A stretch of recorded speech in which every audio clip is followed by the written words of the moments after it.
L'enregistrement est en cours. Voilà. Donc là, l'enregistrement est en cours, au cas où vous ne l'auriez pas assez bien entendu. Ça peut pas être discret, hein, c'est impossible.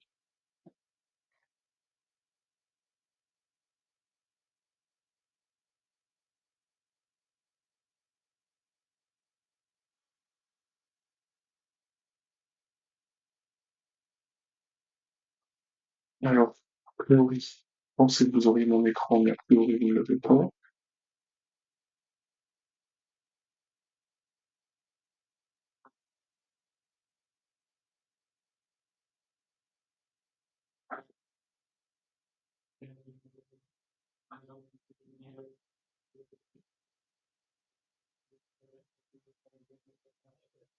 Donc, ce que je vais vous présenter aujourd'hui, c'est le compte d'engagement citoyen. C'est un dispositif particulier qui, voilà, que je vais vous présenter juste après.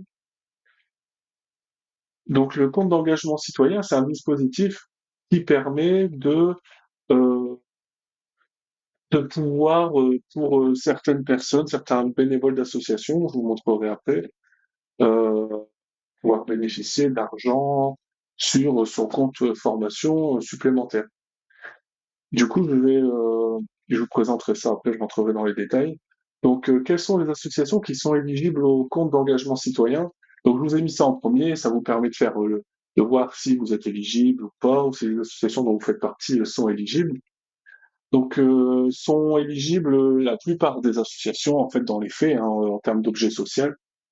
Donc, celles qui sont dans l'éducatif, le scientifique, le social, l'humanitaire, à caractère philanthropique, sportif, familial, culturel ou concourant à la mise en valeur du patrimoine artistique, la défense de l'environnement naturel ou la diffusion de la culture, de la langue et des connaissances scientifiques françaises.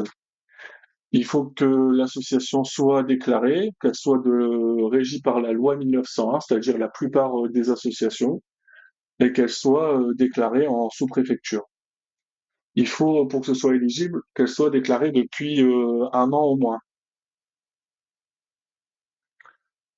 Voilà. Donc en fait, le compte d'engagement citoyen, il bénéficie aux maîtres d'apprentissage, aux volontaires en service civique et à certains bénévoles. Donc pour la plupart des catégories, ça se fait tout seul. C'est juste pour les bénévoles que ça se fait pas tout seul. Sinon, la visio, elle aurait déjà été terminée, le webinaire se serait arrêté là. Donc, pour les bénévoles, il faut le déclarer.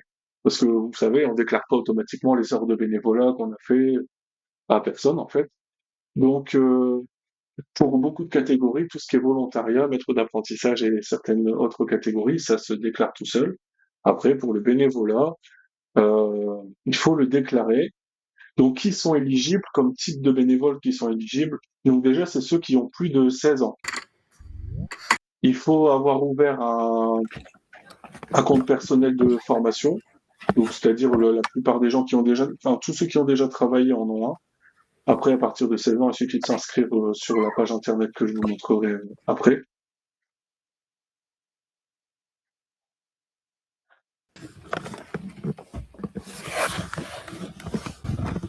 Ok. Un instant.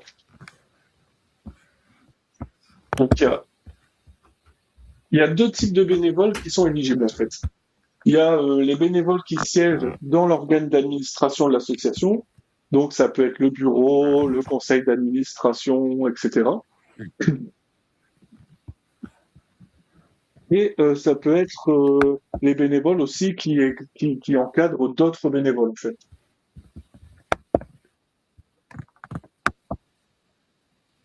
Je charge mon ordinateur, c'est mieux comme ça. J'éviterai que ça coupe en plein milieu. Donc, ce que je disais, tous les bénévoles de plus de 16 ans qui siègent dans l'organe d'administration ou l'organe de direction, si c'est séparé, et ceux qui participent à l'encadrement d'autres bénévoles, donc qui encadrent des ateliers, par exemple, ou qui animent, euh, qui animent des ateliers, des rencontres, etc., qui gèrent d'autres bénévoles. Donc, il faut avoir fait 200 heures de bénévolat, donc je vous préciserai après, hein, au cours de l'année civile écoulée, parce que on parle de l'année civile précédente, dont au moins 100 heures dans la même association. Donc, ça veut dire qu'on peut avoir fait 100 heures dans une association, 50 heures dans une autre et 50 heures dans une autre. Mais au total, il faut que ça fasse minimum 200 heures. Donc, si vous avez des questions, n'hésitez pas à les noter dans le chat ou les mettre de côté. Et ensuite, on fera un jeu de questions-réponses, présentation. Donc, qu'est-ce que ça permet d'obtenir? Ça permet d'obtenir 240 euros par an sur le compte formation, c'est le compte d'engagement citoyen, donc sur le compte formation, et ça va jusqu'à 720 euros maximum. Donc en gros, on peut demander 3 ans, et après on peut pas cumuler plus. Donc ça va jusqu'à 720 euros. Après, ça peut pas aller plus, mais c'est quand même bien de les avoir. Si vous n'avez pas connaissance du dispositif, ben, vous les avez pas quand même. Donc il faut avoir travaillé pour pouvoir les cumuler, sinon. Je rentrerai dans le détail après. Donc cette présentation, elle est assez courte, hein. Il y a pas le dispositif, il est assez simple en fait. Je vous montrerai après comment faire. Euh, je pense que les questions-réponses vont être utiles. Donc c'est 240 euros par année.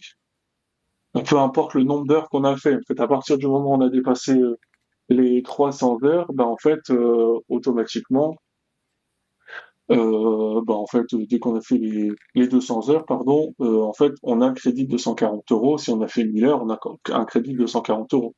Juste si on a fait moins de 200 heures, si on a fait moins de 200 heures, on n'est pas éligible, en fait.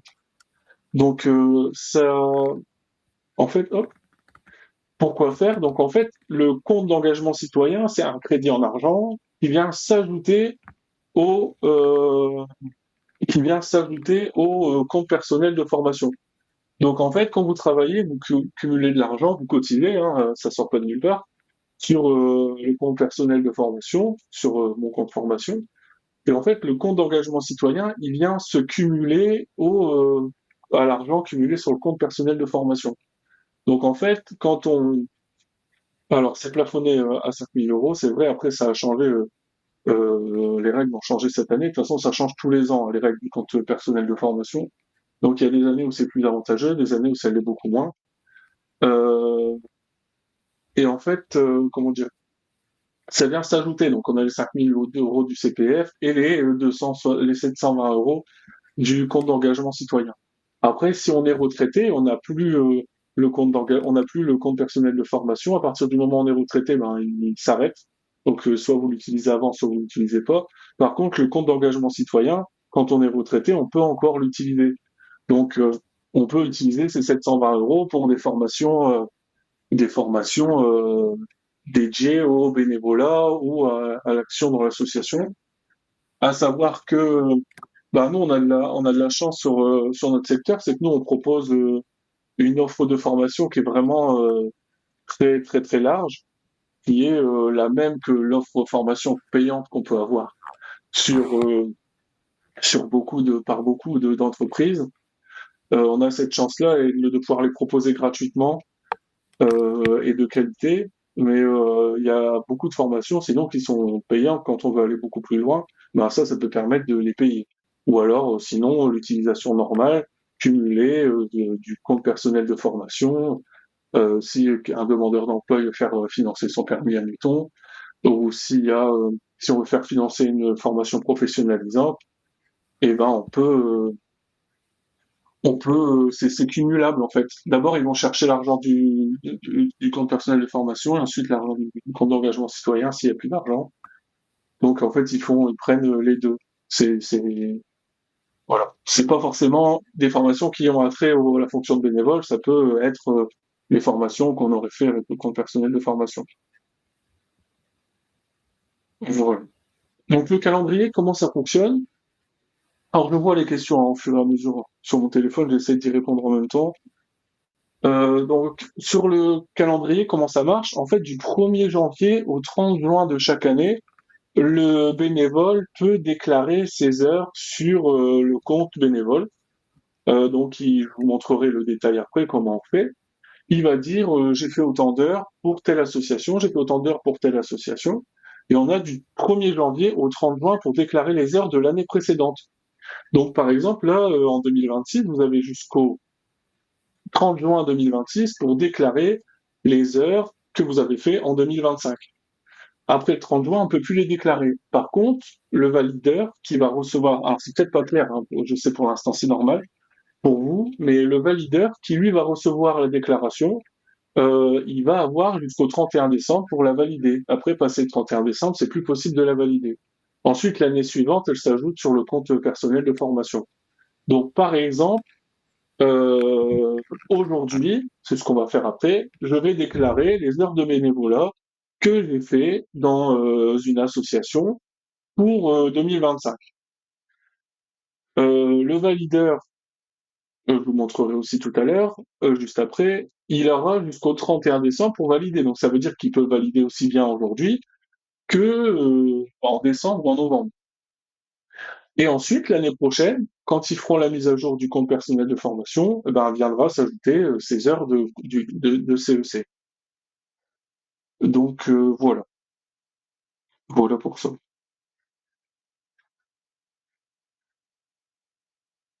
Donc comment ça se passe concrètement? Donc dans chaque association, il y a un valideur du CEC qui est identifié. Donc il faut une personne qui soit identifiée comme valideur CEC, donc comme engagement citoyen. Comment ça se passe? C'est sur le compte asso, je vous montrerai après. Dans un deuxième temps, après, les bénévoles, ils déclarent leurs heures. Donc le bénévole, ça peut être soi-même. Je sais que la question va arriver. Le bénévole qui déclare ses heures, ça peut être soi-même. On peut être le valideur CEC et en même temps déclarer des heures de bénévolat sans aucun problème. Alors dans ce cas-là, on s'auto-valide, mais c'est le cas. Dans ce cas-là, vous pouvez inviter vos bénévoles à déclarer les heures sur le compte d'engagement citoyen, peut-être en leur transmettant, moi j'ai un petit document qui explique comment faire, si vous le souhaitez. Je vais vous le transmettre hein, en même temps que je vous transmettrai là la présentation, je vous transmettrai aussi la redite de la visio, parce qu'il y a beaucoup de choses qui sont à l'oral, et en même temps, je vous transmettrai ce document qui permet aux bénévoles de pouvoir déclarer les heures en suivant le pas à pas. Et prochainement, j'aimerais bien faire une petite vidéo aussi qui permet aussi un pas à pas de comment déclarer les heures qu'on peut envoyer aux bénévoles qui veut déclarer les heures, donc à tous les membres du conseil d'administration, bureau, et qui encadrent les autres bénévoles. Et ensuite, vous recevez la déclaration sur votre compte asso, et ben là, vous pouvez valider la déclaration. Donc une fois que vous avez validé la déclaration, soit vous la refusez parce que vous dites ben il ment ou je décide de la refuser, alors je sais pas pourquoi, mais soit vous la validez et dans ce cas-là, ben, automatiquement c'est envoyé et automatiquement l'année prochaine, ben ça sera crédité sur le compte personnel de formation. Donc voilà. Donc je vous montrerai après le détail, on fera la démarche ensemble. Donc en fait, comment ça se passe, c'est que quand on déclare les heures de bénévolat, ben, on vient mettre le nombre d'heures qu'on a fait en tant que membre de l'organe de direction, le nombre d'heures qu'on a fait en tant que bénévole encadrant d'autres bénévoles. Si on veut, alors là c'est facultatif, mais si on veut préciser pour le valideur un peu les heures qu'on a fait, c'était dans quel cadre, etc. Si par exemple, admettons, c'est une grosse association et le valideur il est pour beaucoup de bénévoles, ben on peut préciser un peu à quoi ça correspond. Ensuite, le valideur il le reçoit sur son compte asso et en fait il peut du coup avoir le détail et le valider ou pas. Donc ça, on fera la démarche ensemble. Alors euh, si vous avez des questions, n'hésitez pas à le mettre dans le chat. Et là, on fera la démarche ensemble de toute façon, donc il y aura forcément des questions qui vont être levées. Là, on peut, comment dire, valider ou pas, voir le détail du commentaire de ce qui a été mis, valider ou pas. Donc, il n'y a pas de contrôle, hein, c'est du déclaratif. Hein. De toute façon, il n'y a absolument pas les moyens pour qui que ce soit de contrôler que ce soit vrai ou pas. Hein. Il n'y a pas forcément il n'y a pas d'obligation de tenir un registre des heures de bénévolat ou quoi que ce soit. Hein. C'est purement du déclaratif. Ensuite, le valideur valide s'il juge que enfin, la déclaration est vraie ou pas. Vous verrez le site internet après sur lequel on fait la démarche. On va le faire ensemble. Je vais vous donner les adresses et en même temps, je ferai la démarche comme ça, je pourrai vous montrer. Donc en fait, c'est simplement du déclaratif. Si on valide ou si on valide pas, il n'y a pas de document à joindre, ni d'informations complémentaires. Voilà, c'est simplement ça. C'est une déclaration. Donc pour se déclarer valideur, je vais vous montrer, pareil, on fera la démarche juste après. Mais on va le faire. Écoutez, on va la faire tout de suite. Hop, un moment, passons au truc. Donc, je vous montre la démarche. Donc, pour se déclarer valideur, c'est sur un site qui s'appelle le Contasso.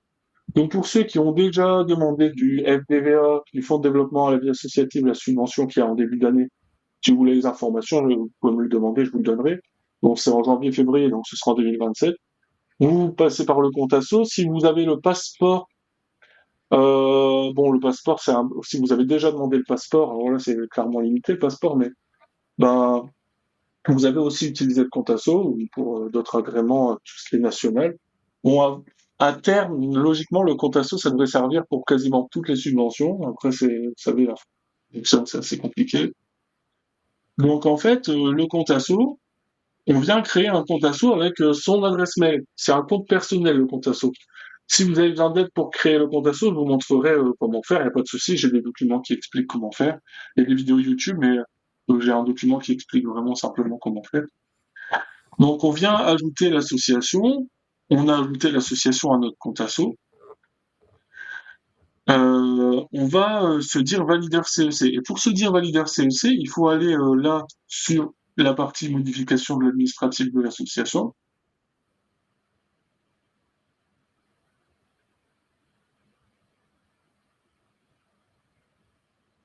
Donc là, il faut peut-être patienter un peu parce que comme je suis en visio à Internet, il prend son temps. Mais ça va finir par apparaître, hein. C'est toujours le cas. Et en fait, voilà. Donc là, on retrouve les informations qui sont déclarées sur l'association. Si vous connaissiez pas le compte asso, du coup, c'est sympa, au moins vous le trouvez, mais en fait, dessus, on y trouve toutes les informations qui sont déclarées à la sous-préfecture, à l'INSEE, etc. Et en fait, dessus, on a une partie qui est les personnes physiques. Donc les personnes physiques, en fait, c'est les gens qui ont créé un compte asso et qui ont ajouté cette association-là. Donc pour être valideur CEC, à un endroit, vous aurez Donc en fait, vous venez mettre vos informations, si elles sont pas déjà écrites, mais en général elles sont déjà écrites. Ce qu'il faut, c'est en fait cocher les trois cases. Représentant légal, valideur CEC. Au moins un représentant légal et valideur CEC.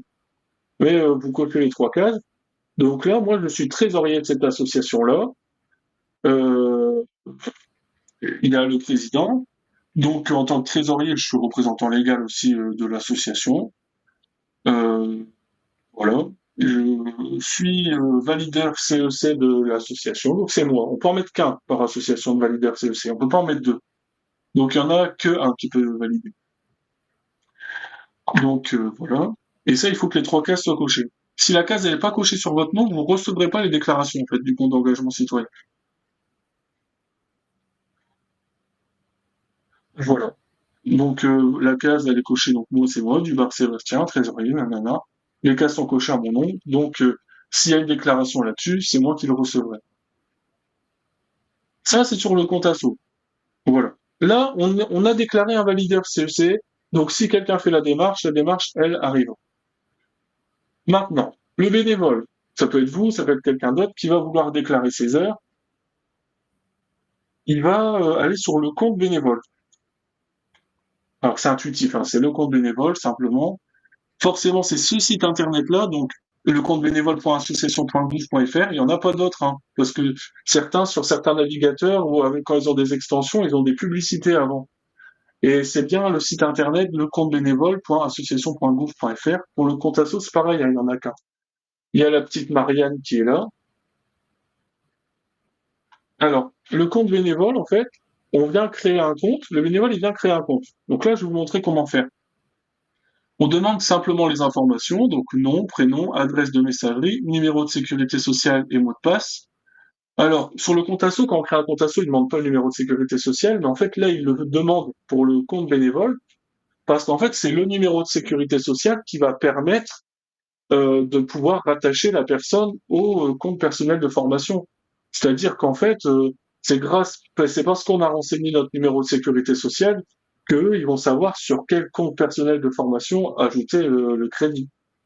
Donc c'est pour ça qu'ils demandent le numéro de sécurité sociale. Donc on crée un compte avec nom, prénom, adresse de messagerie, numéro de sécurité sociale et mot de passe. Donc là, on va faire créer le compte. De toute façon, si on suit le pas à pas, c'est simple. Le pas à pas papier ou pas à pas vidéo que je vais faire. Donc, moi, je peux pas faire la démarche avec vous de créer un compte parce que j'ai déjà un compte et qu'on ne peut en avoir qu'un par numéro de sécurité sociale. Ben, à moi, je vois pas pour qui faire la démarche. En fait, simplement, une fois que vous faites créer ce compte, vous recevez un mail. Dans le mail, vous cliquez sur j'active mon compte et en fait, après, vous pouvez vous connecter sur le compte bénévole. Donc, moi, j'ai un compte bénévole. Donc, sur mon compte bénévole, je vais venir ajouter l'association. Donc, pour ajouter l'association, en fait, je vais cliquer sur ajouter une association. Une association, je vais y mettre le W de l'association. Le W, on le trouve sur Internet. Après, je vous invite, si vous mettez le pas à pas auprès de vos bénévoles, vous pouvez leur communiquer le W aussi en même temps. Donc là, je vais le faire pour le STAJ, qui est mon employeur. Donc, je vais faire une déclaration fictive, hein, que je refuserai, hein, puisque c'est pas le cas. Je suis salarié, mais je suis pas bénévole. Donc, je vais aller chercher ce numéro. Hop, il est où? Bon, ça aurait été drôle que je le trouve du premier coup. Voilà. Donc, ce numéro-là, qui commence par W59, ou W du département où on habite, quoi, où le siège social est. Donc, W59, hop, je viens l'ajouter. Service technique pour les activités de jeunesse, donc c'est bien le STAJ. Est-ce que le RNA et le CIRE sont bien seulement d'association? Donc oui. Et là, je valide. Donc, quelle est ma fonction dans l'établissement? Donc, autre. En fait, la fonction, on peut être président, trésorier, on peut être autre, on peut être coordinateur, on peut être plein de trucs. Sauf que là, je mets autre parce que il y a une déclaration sur l'honneur, donc par principe, on va pas faire mentir la déclaration sur l'honneur. Donc, on déclare sur l'honneur qu'on est bien le président, ou qu'on est bien le trésorier, ou qu'on est bien un bénévole classique, on peut mettre juste bénévole, hein. On valide. Voilà, donc en fait, vous allez voir que là, sur le compte bénévole, le, va apparaître l'association. Donc normalement, ça apparaît, hein, je sais pas pourquoi là ça n'apparaît pas, c'est décidé de pas apparaître. Donc, c'est peut-être mon bloqueur de pub parce que tout à l'heure ça fonctionnait très très bien. C'est peut-être mon bloqueur de pub parce que les bloqueurs de pub, il y a des choses qui peuvent faire bugger les sites du gouvernement. C'est le bloqueur de pub s'il y en a un, ou si vous êtes sur Internet Explorer, faut être soit sur Mozilla euh, ou sur pour moi Google Chrome. C'est possible que ce soit mon bloqueur de pub, donc je vais regarder. Donc c'était bien le bloqueur de pub qui bloquait. Donc j'ai désactivé, simplement, hop, ça apparaît. Donc là, moi j'ai plusieurs associations, parce que je fais partie de plusieurs associations. Et si vous avez mis qu'une association, vous aurez qu'une association. Donc là, vous pouvez cliquer sur déclarer mon activité éligible au CEC. Alors, on décide. Donc en fait, c'est forcément bénévolat associatif, parce que tous les autres, forcément, il va vous dire que ça se déclare automatiquement. En fait, c'est forcément bénévolat associatif ou réserve civique.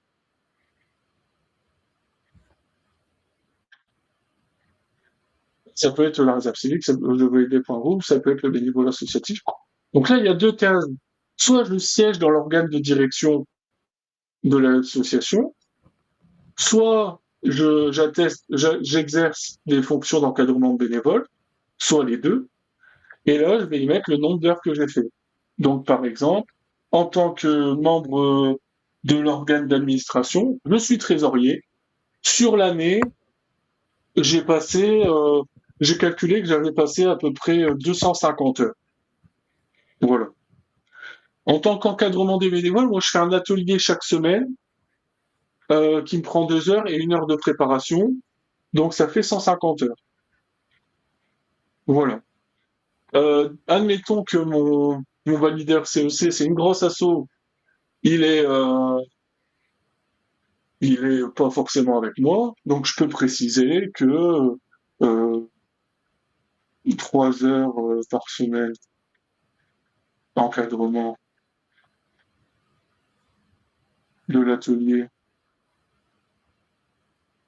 de découpage de poissons.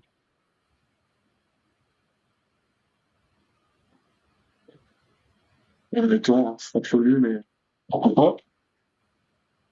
Et 250 heures, administration.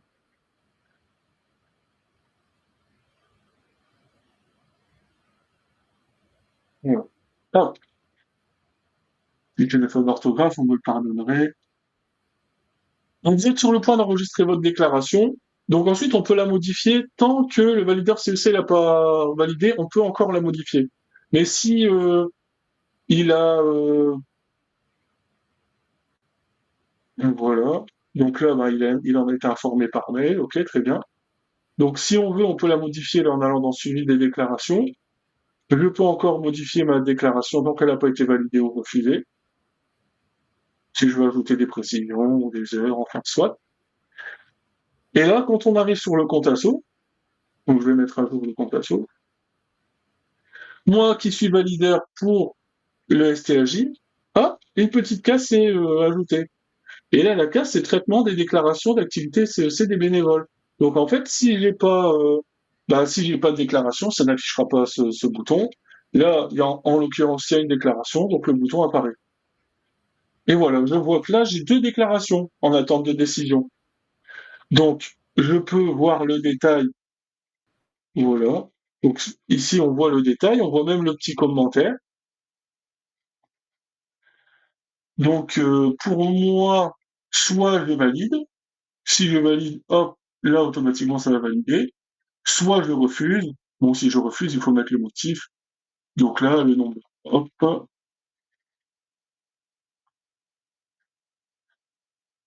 Donc là, bah, du coup, oui, bon, je suis salarié. Donc, ça m'ouvre pas le droit au CEC. Hop, refuser la déclaration. Donc moi, je reçois un mail, comme quoi ma déclaration a été refusée, je peux en faire une nouvelle si je veux. Si je valide, hop, ça me dit est-ce que vous voulez valider ou pas la déclaration. Si on fait valider, ça va être envoyé automatiquement. Voilà la démarche. C'est aussi simple que ça. Donc, je vais voir si j'ai des précisions à ajouter. Ah oui. Ensuite, on peut, donc l'année suivante de la déclaration, on peut aller sur mon compte formation. Donc mon compte formation qui est toujours le site moncompteformation.gouv.fr, attention, c'est bien lui parce qu'il y a beaucoup d'arnaques hein, sur mon compte formation. Donc c'est bien lui, mon compte formation.gouv.fr. Et là, quand on se connecte, bah, on va s'identifier. Donc c'est soit avec France Connect, soit avec les identifiants. Et en fait, sur mon compte formation, ben, vous allez voir ce que ça rend dans vos droits formation.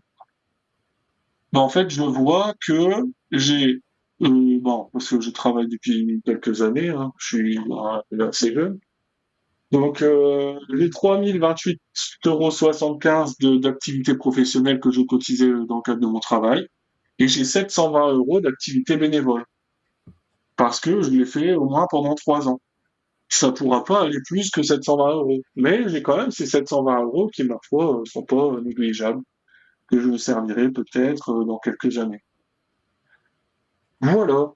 Et après, c'est sur mon compte formation qu'on peut rechercher les formations, qu'on peut voir, on peut faire les dossiers de formation, conseiller, aller chercher pour faire des conseils professionnels, etc. Donc là, il faut faire attention hein, sur mon compte formation. C'est pas, il vaut mieux demander de l'aide à un conseiller en insertion, etc., qui a l'habitude d'utiliser mon compte formation parce que il y a, bon, le gouvernement essaie de faire que ça n'existe plus, mais il y a toujours un peu des arnaques, enfin des arnaques, des formations qui coûtent beaucoup plus cher que leur réalité, ou des fois vous envoient un papier, etc. Donc, je vais vous mettre aussi, euh, il y a eu des nouveautés cette année par rapport au compte personnel de formation. Donc on peut solliciter qu'un certain montant. Cette année, ils ont réduit, je crois, à 1 500 € par formation. Donc ça veut dire que ça va obliger les formateurs à faire des formations plus courtes et du coup moins chères. Sinon, les gens vont plus y aller. C'est l'objectif, hein, parce qu'il y avait des formations, où c'était simplement un document qui était envoyé, et c'était facturé 4 000 € par exemple. Donc ils ont fait ça. Il y a, je pense, bon, l'année dernière, il y avait 100 € à mettre de sa poche, mais je ne sais pas si c'est encore le cas de cette année pour le compte formation. Enfin, je vous enverrai le lien avec les modifications de cette année. Mais retenez bien en tête que ça change tous les ans. Les règles changent absolument tous les ans. Il y a un an, on peut faire financer son permis, un an, on peut pas. Un an, on peut faire financer le permis moto, mais pas le permis de voiture.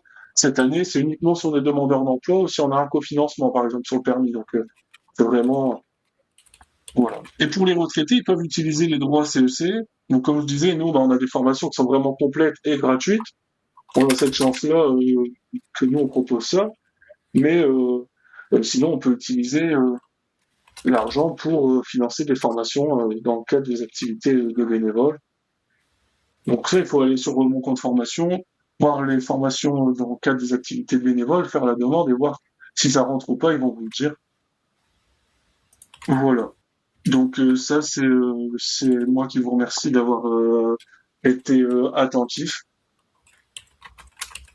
Donc je vous ai mis les coordonnées. Alors c'est les coordonnées, les uniques coordonnées que vous pouvez, sur lesquelles vous pouvez nous contacter par téléphone ou bien par mail si vous avez des questions sur le fonctionnement de votre association. Si vous créez une association, si vous développez votre association, si vous avez des questionnements, nous on est généraliste, donc on n'est pas spécialisé dans un domaine en particulier, mais on peut vous orienter vers des personnes. On peut répondre aux questions sur le fonctionnement, sur les financements, sur un peu sur la fiscalité. Tout ça, on est clavé, on peut vous répondre sans aucun problème. Et si vous connaissez des gens qui ont besoin de nous, on va vous répondre sans souci. Voilà. Donc, on va passer à la deuxième partie. J'ai été un peu vite. Alors, c'est un plafond sur l'ensemble de sa vie. Oui, si on l'utilise, le plafond, enfin, les plafonds, si on les utilise, ils se remplissent, hein. C'est pas un plafond sur l'ensemble de sa vie, hein. Donc, alors, là, on a du coup un petit peu de temps. Donc, dans un premier temps, si vous avez des questions, n'hésitez pas à les poser. Juste simplement, si vous pouvez vous présenter votre nom, votre association avant de poser vos questions, si vous en avez. Et, et ensuite, on présentera les autres personnes. Donc, est-ce qu'il y a des questions en particulier? Non? En fait, j'ai pas le micro, je vous entends, je vous vois bouger, je ne vous entends pas. Oui, bonjour Stéphane des Hospitaliers de Valenciennes. Tout à l'heure, j'avais posé la question où on trouve tous les W, les RNA. Il y a un site officiel?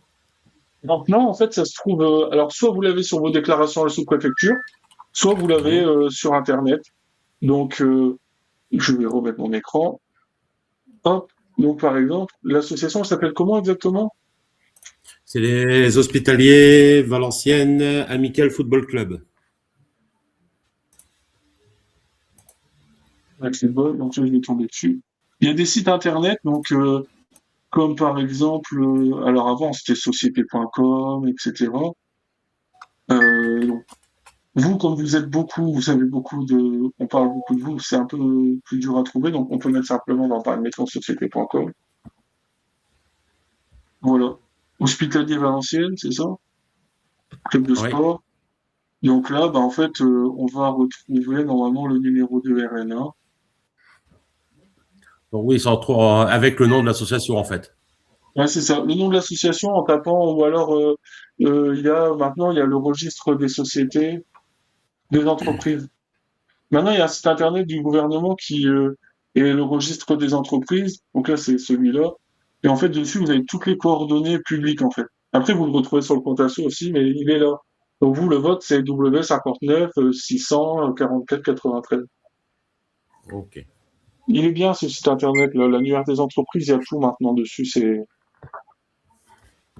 Et après, il y a un autre site, c'est spécialement pour les associations, si vous voulez, c'est data-asso.fr. Et là, vous avez les informations qui sont déclarées sur les associations. Donc, quand on tape Valenciennes, hop, je prends votre exemple, hein, c'est bien, parce que vous me posez la question. Et si je tape hospitalier, hop, j'ai hospitalier Valenciennes directement. Et j'ai votre adresse, enfin, j'ai les informations que vous avez qui sont officielles. D'accord. Donc, les informations qui sont déclarées, qui sont officielles. Donc, l'avantage de... Pourquoi je vous présente DataAsso aussi, c'est parce que DataAsso, ça vous permet de voir aussi les associations, si vous mettez sportives aux alentours, qui existent autour de vous. C'est l'avantage de DataAsso. Bon, là, ça a marché, ça marche. Donc, bon, voilà. J'espère avoir répondu. Oui. D'autres questions? Donc, je vois les questions, je vais reprendre un peu le chat. Sur quel site on trouve les W, c'est bon. Le plafond, c'est pas, en fait, c'est un plafond dans l'immédiat, donc c'est, une fois que vous l'utilisez, même le CEC, hein, il est utilisé, ben, il se remplit.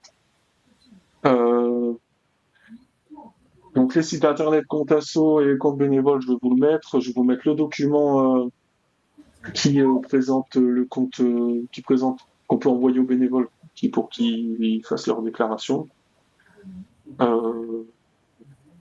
Donc c'est tout. J'ai répondu à toutes les questions. Donc on peut faire un petit, si vous n'avez pas de questions, on peut faire un petit tour de présentation du coup. Je vais retirer l'enregistrement parce que